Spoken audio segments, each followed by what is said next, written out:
परशुराम, अरे तुला बोलायचं एकच कारण आहे. कोणते कारण आहे बाबा?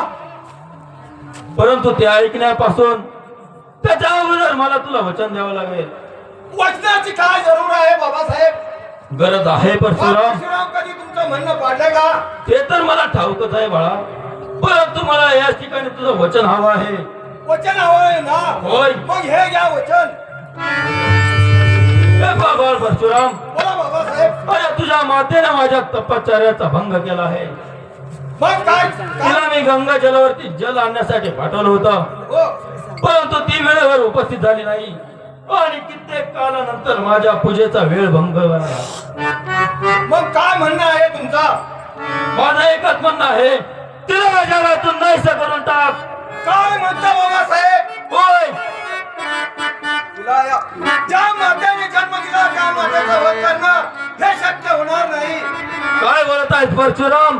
अरे धर्मसेन पण असं म्हणत होता, त्याला मी या जगातून नाहीसं करून टाकलं आहे.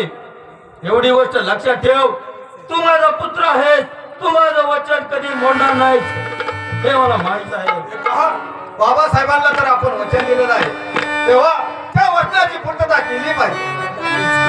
मग काय ठरवलं आहे बाळा? होय बाबासाहेब, मी जातो आणि मातेचा वध करतो. काही हरकत नाही, तू माझ्या वचनाची पूर्तता कर. मी तोपर्यंत बाहेर वाट पाहत आहे.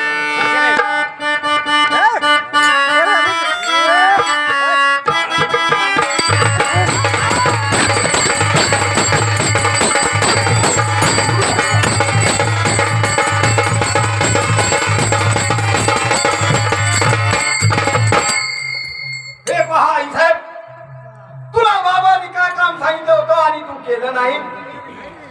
बाळा, मी नदीवरती पाणी गेले असता माझं मन आधी मोहन केलं आणि मला चुकून उशीर झाला. उशीर झाला आणि त्यामुळे तुला बाबासाहेबांनी शिक्षा केली. होय बाळा. बाळा, ये ये आणि मला करून भेट दे बाळा. ये म्हणजे